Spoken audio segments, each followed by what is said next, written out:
السلام علیکم ورحمۃ اللہ وبرکاتہ۔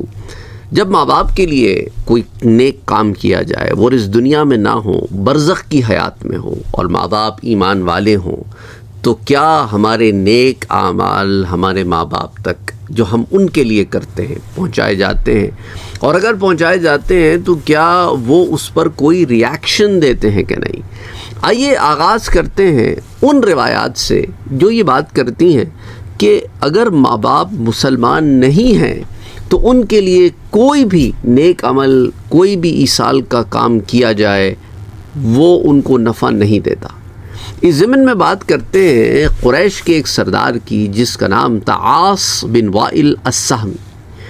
عاص بن وائل السہمی قریش کا ایک بہت بڑا سردار تھا اور ہجرت مدینہ سے قبل مر گیا تھا، اور یہ وہی سردار تھا کہ جب حضرت عمر رضی اللہ تعالیٰ عنہ اپنے گھر میں تھے، جب ان کے گھر کا محاصرہ کر لیا گیا تھا، جب یہ وہی بات ہے، اس دور کی بات ہے جب انہوں نے علل اعلان سب کو بتایا کہ میں اسلام لا چکا ہوں، تو قریش نے ان کے گھر کا محاصرہ کر لیا تھا۔ تو یہی وہ شخص تھا عاص بن وائل السہمی جو وہاں آیا تھا اور اس نے ان قریشیوں سے کہا تھا کہ یہاں سے چلے جاؤ کہ حضرت عمر رضی اللہ تعالیٰ عنہ میری پناہ میں ہے۔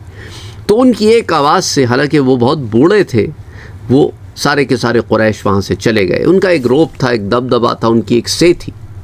تو انہوں نے زمانہ جاہلیت میں ایک نظر مانی تھی کہ میں 100 اونٹوں کی قربانی کروں گا، لیکن عمر نے وفا نہ کی۔ تو ان کے بیٹے ہشام بن العاص نے اپنے باپ کی طرف سے 50 اونٹوں کی قربانی کی۔ تو سوال حضور صلی اللہ علیہ وسلم کی خدمت اقدس میں رکھا گیا کہ کیا ان 50 اونٹوں کی، یعنی آدھی منت کی، آدھی نظر کی کو جو پورا کیا گیا، کیا اس کا ثواب، کیا اس کا کوئی فائدہ عاص بن وائل سہمی کو برزخی حیات میں یا قیامت میں ملے گا کہ نہیں ملے گا؟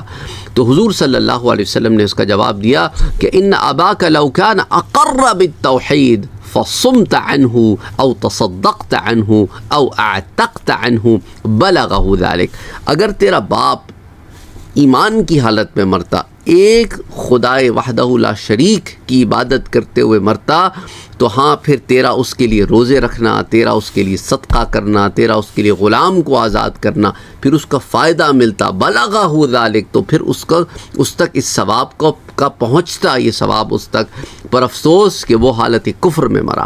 تو اب اس تک یہ معاملات، یہ اچھائیاں نے، یہ نیکیاں جو تم باپ کو ایصال کرتے ہو، کوئی فائدہ نہ دیں گی۔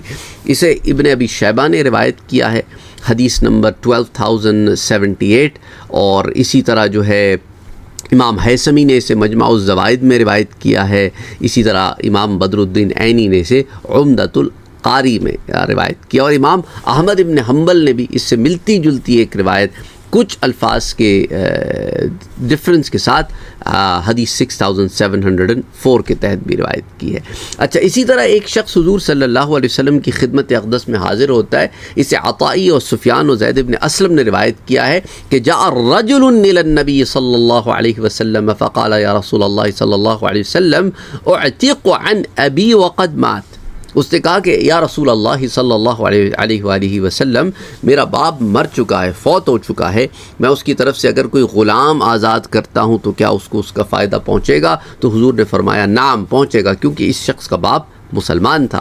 اس روایت کو امام ابن ابی شیبہ نے المصنف میں روایت کیا، حدیث 12083، اور امام بہقی نے سنن الکبریٰ میں حدیث 12421، اور امام بدر الدین عینی نے عمدۃ القاری کی جلد 3 صفحہ 119 پر روایت کیا ہے۔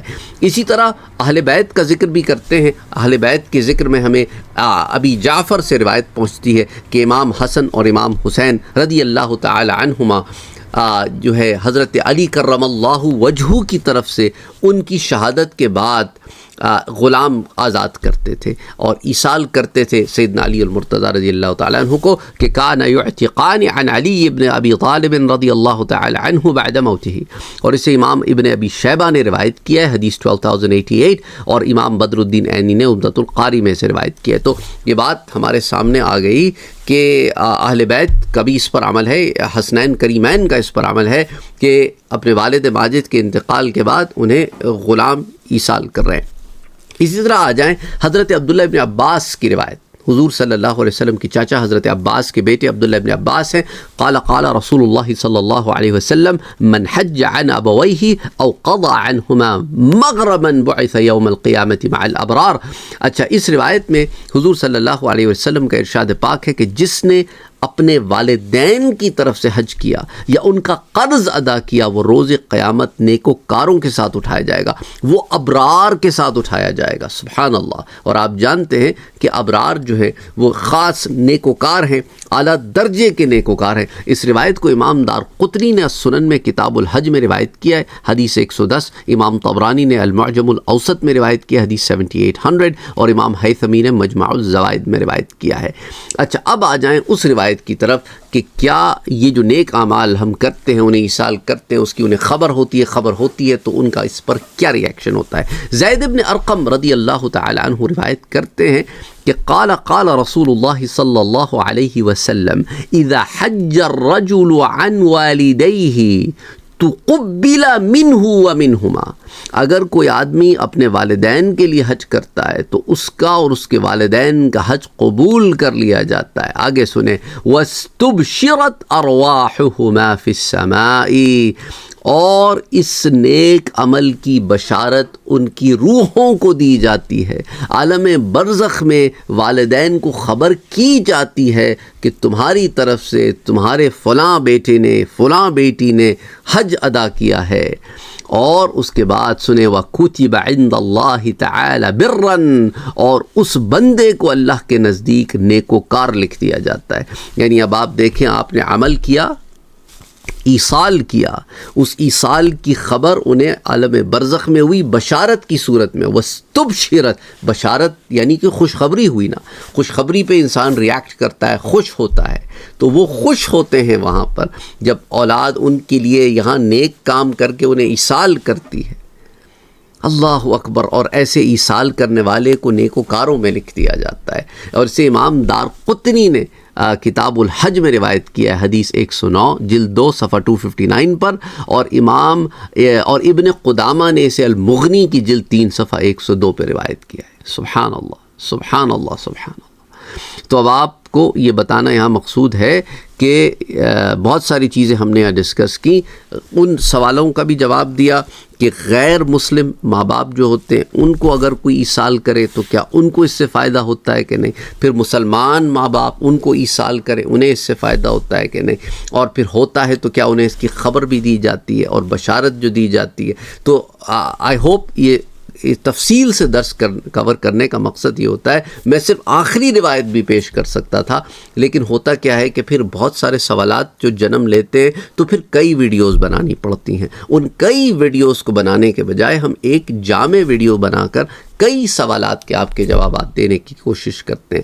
یہ بات میں بار بار اس لیے ریپیٹ کرتا ہوں کیونکہ انفارچونیٹلی ہمارے ہاں معاشرے میں کچھ ایسے لوگ ہیں کہ ہم انہیں علم دینا چاہ رہے ہیں، وہ کہتے ہیں نہیں نہیں علم تھوڑا دو، چھوٹی ویڈیو بنا دو، 1 منٹ 2 منٹ، بس اس سے زیادہ دین سیکھنے کا وقت نہیں ہے۔ استغفر اللہ العظیم۔ یعنی کہ دین سیکھنے کے لیے بھی حد بندیاں لگا، اور ہم وہاں دیکھتے ہیں سنن ابی داؤد کی وہ روایت، حضرت ابی درداء رضی اللہ تعالیٰ عنہ مسجد دمشق میں بیٹھے ہیں اور مدینے سے ایک آدمی چل کے آتا ہے، پوچھتا ہے کہ میں ابی درداء سے ملنا چاہتا ہوں۔ لوگ کہتے ہیں کہ وہ کثیر ابن قیس کہتے ہیں کہ میں حضرت ابی درداء کے ساتھ بیٹھا تھا۔ میں نے کہا کہ یہ ابی درداء ہیں، تو انہوں نے کہا ابی درداء میں ایک حدیث آپ سے لینے آیا ہوں، اور مجھے پتہ چلا ہے کہ اصحاب رسول صلی اللہ علیہ وسلم جو اس وقت حیات ہے دنیا میں، ان میں ایک آپ ہی ہیں جو اس وقت حیات ہیں جنہوں نے وہ حدیث حضور سے خود سنی ہے، اور وہ حدیث آپ سے سننے آیا ہوں، اور وہ حدیث میں جانتا ہوں کہ کیا حدیث ہے۔ یہ نہیں کہ مجھے حدیث کی خبر نہیں، حدیث کا علم میں لے چکا ہوں، لیکن براہ راست جس نے میرے نبی سے سنا اس سے سننا چاہتا ہوں، اور اس لیے میں مدینے سے چل کے دمشق آیا ہوں، اور میں دمشق سوائے اس چیز کے اور کسی غرض سے نہیں آیا۔ سبحان اللہ۔ ایک حدیث جس کا علم اس شخص کو ہے، جانتا ہے کہ وہ حدیث کیا ہے، اپنے علماء سے سن چکا ہے، اپنے مشائخ سے شیوخ سے سن چکا ہے، لیکن اس شخص سے سننے چاہتا ہے جس نے حضور سے خود براہ راست سنی، اور اس کے لیے ایک سفر کرتا ہے۔ مدینے سے دمشق تک کا سفر آپ سمجھ سکتے ہیں 1400 سال پہلے وہ سفر کیسا رہتا ہوگا۔ سبحان اللہ، جو آج گاڑی میں کئی گھنٹوں کا سفر ہے اور آتے ہیں دمشق میں اور وہ حدیث سنتے ہیں اور کہتے ہیں اس کے علاوہ اور کسی غرض سے مدینے نہیں آیا، مدینے سے یہاں نہیں آیا۔ اللہ اکبر۔ ایک وہ عالم تھا علم حاصل کرنے کا، اور ایک یہ عالم ہے علم حاصل کرنے کا کہ ہر چیز شارٹ میں بتا دی جائے، تھوڑی بتا دی جائے، کم علم دے دیا جائے، کیونکہ ہمارے پاس وقت نہیں ہے، بڑے مصروف لوگ ہیں۔ اللہ ہدایت دے۔ السلام علیکم ورحمۃ اللہ وبرکاتہ۔